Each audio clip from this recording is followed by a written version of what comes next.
presentation is designed for patients of the Victorian Colorectal Clinic who are booked to undergo colonoscopy. It's designed to help you with the preparation for and recovery after your colonoscopy. It does not discuss the decision to undergo colonoscopy, and that discussion is the subject of another presentation that can be found on our patient information page. If you are in any doubt about the need or otherwise for colonoscopy, make sure that you book an appointment to see me in consultation prior to the day of your scope. Your booking for colonoscopy can occur by one of two means. Many patients are referred for a preliminary consultation in the office, and at that time we can assess you completely, examine you as required, and discuss the procedure face to face. Other patients will be booked by what's referred to as an open access system, where the discussion about the colonoscopy occurs between yourself and your general practitioner or referring doctor, and I only see you on the day of the colonoscopy itself for a discussion of the scope, but not for a full consultation at that time. We'll still meet and talk prior to the procedure, and I will answer any of your questions. Some patients prefer to simply book in for the scope, while others prefer the option of discussing the procedure in consultation first. Certainly, if you have any significant medical issues, or if you're in doubt about your decision, you should organise a consultation with me well in advance of the scope. Regardless of whether you see me in consultation or are booked directly by your GP, all the relevant paperwork for your procedure and your admission will be sent to you by my office, usually by email. So it's important to make sure that you provide us with a private email address for receiving instructions and information. Make sure that you have this organised well in advance of the colonoscopy and that you've read the instructions carefully. Some of these paperwork instructions will relate to your admission to Cabrini Hospital, either at Malvern or Brighton, and it's important for your own safety that all of the details of this paperwork are filled out accurately and carefully and returned to the hospital as soon as possible, either in hard copy or by online registration. In addition, you'll receive detailed written instructions about how to prepare your bowel for the colonoscopy. I'll be discussing some of the techniques of preparation today, but you'll still need to read all of these notes carefully. The better you prepare your colon for the procedure, the more accurate the investigation is likely to be, so pay careful attention to the instructions. In particular, you need to let our office know well in advance if you're taking any blood thinners such as aspirin, warfarin or Plavix, or if you have a significant heart condition, or if you're diabetic, as special precautions may be required under those circumstances.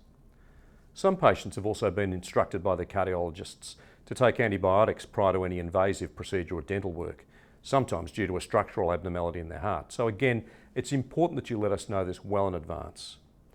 It's also important to inform us of any allergies or adverse drug reactions that you may have suffered in the past.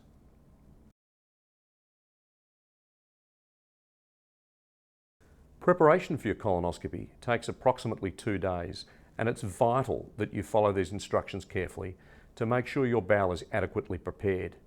If it's not adequately prepared, we're less likely to get an accurate result from the colonoscopy, and in some cases the procedure itself needs to be repeated if good views can't be obtained. Whilst the effectiveness of preparation varies from patient to patient, you'll give yourself the very best chance of having an adequate examination if you follow these instructions carefully. When you first receive your paperwork, read through the preparation instructions and make sure that you purchase the solution for bowel preparation well in advance. Virtually every pharmacy will keep this in stock. Importantly, when you do buy the Prep Kit C or PlanView or equivalent, there is generally an instruction sheet that comes with it. I'd like you to read the general information on these sheets, but then ignore the prep instructions on those sheets and follow our instructions directly instead.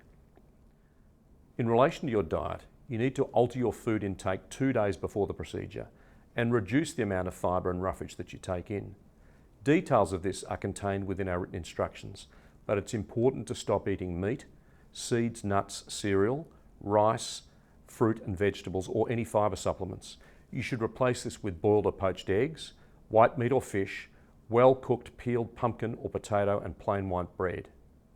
You may drink skim milk products. On the day before the procedure, you can continue this diet up to and including a light breakfast. After that time, you should then henceforth take only clear fluids, in other words, with no solid food or milk products. These clear fluids may include, for example, water, sugar-free jelly, Lucozade, Gatorade, cordial, or black tea or coffee. Clear soup or broth or Bonox are also acceptable alternatives. The bowel preparation itself and drinking of the salt solution generally commences at about 5 p.m. and it's important that you follow the instructions carefully with the consumption of these sachets. The first dose of Picolax in Prep Kit C should be taken at approximately 5 p.m. Make sure that you mix the entire sachet with a large glass of water and stir it until the effervescence ceases, then drink the solution slowly. These lower volume solutions of Picolax do not maintain hydration through adequate water, so it's important that you drink at least an additional litre of water during the first hour after you take your first dose of Picolax. At approximately 6 p.m, the Colon Lightly should be taken. Colon Lightly is higher volume and less palatable. It's generally easier to take if it's been chilled down, so the Colon Lightly can be prepared well in advance and the solution left in the refrigerator or ice added. Try to drink it over approximately 20 to 30 minutes, and again, it's important to try and take as much water as you reasonably can to avoid a sense of dehydration. If you do feel like vomiting or have severe pain, abdominal pain or nausea, try slowing down for approximately half an hour, and if this persists, you may need to call my office or attend casualty at Cabrini. It's often easier to drink the Colon Lightly through a straw so that it bypasses the taste buds on the front of your tongue. Finally, at about 7 p.m, you should take the second dose of Picolax in exactly the same way as the first dose. Again, maintain an adequate intake of water, about 1 litre in addition to the Picolax. The preparation clears your bowel by causing watery and dilute bowel actions, sometimes over several hours. How long it takes for the bowel preparation to wash out the colon varies from person to person, or even from scope to scope, so be prepared for this. So it's much better to be preparing at home than to travel the night before the scope. If you've undergone colonoscopy and found that it took a long time for the prep to work, you're welcome to commence the bowel prep at 3 p.m. the day before the scope. Take the second and third doses at 4 and 5 p.m. respectively, if that suits you better. It is important that you should take your usual medications with a sip of water, both on the evening of the preparation as required and again on the morning of the procedure itself, unless you're diabetic, under which circumstances we'll have made special arrangements for you. You'll be given clear and detailed instructions by our office in relation to the time that you need to turn up to the hospital. Again, make sure that you're not relying on driving yourself home or taking a taxi or limo home unsupervised. If you're arriving at Cabrini Malvern, come in through the main hospital entrance and proceed to the day of surgery admission area. If you're unsure where to proceed, then please ask at one of the hospital's information desks. After you arrive and are checked in, you'll be admitted by one of the nursing staff in the day procedure centre. Ask to change out of your street clothes, and then there's generally a short wait prior to you being taken into the endoscopy suite. Prior to this time, you'll meet your anaesthetist, who will take a detailed history from you. You'll have an opportunity to ask me any questions prior to the scope starting. We can never be certain how long each procedure will take, so occasionally there will be a delay before your procedure commences. It's worth bringing along either a book, an iPad, or some reading material, just in case you are delayed. After you're brought into the endoscopy suite, a drip will be inserted either into your forearm or the back of your hand. You'll generally fall asleep pretty quickly after the injection of your anaesthetic agent, and most people will wake up in the recovery area with no memory at all of the procedure having occurred. Generally, I'll speak to you in the recovery area and outline the findings at the time of the examination. Because of the anaesthetic agent that you've been administered, some patients won't remember this discussion, so you will always be forwarded a copy of your report within 1 to 2 working days of the scope. The report you receive will have detailed information about the findings on the day, but also recommendations for the future, including a management plan for your current problem and guidelines about whether or not further colonoscopies or consultations are required in the future. For some patients, screening advice for the future will include the use of fecal occult blood testing.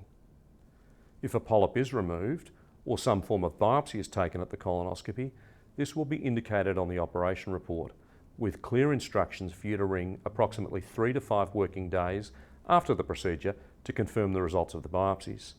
At any stage, if you're in doubt about the path forward after your colonoscopy, you should return to see me in consultation. After you head home, it's normal to feel that evening tired, perhaps have a sense of bloating, and low-grade abdominal discomfort. If at any stage these symptoms become severe, please contact me directly. You should not drive or consume alcohol until the following day after the procedure. After the procedure, if a polyp's removed, there's a small chance of you developing bleeding. A small amount of blood loss after a colonoscopy is normal, but if the blood loss is profuse or you are at all concerned, you should contact me directly. If another procedure has been arranged and performed at the same time as your colonoscopy, you'll receive separate instructions in relation to recovery from this. For many patients, it will be appropriate for you to undergo regular colonoscopies in the future, and details of this will be outlined in your operation report. We have a computer-based recall system that assists us with the process of contacting you when your next colonoscopy is required, if appropriate. This is, of course, a computer-based system, so if you do have a change in your circumstances, shift to another address, change your personal details, including your email or mobile number, you should let our office know directly. We've tried to be as comprehensive as possible in our instructions for you, but again, if you're in any doubt or have concerns, please contact our office directly.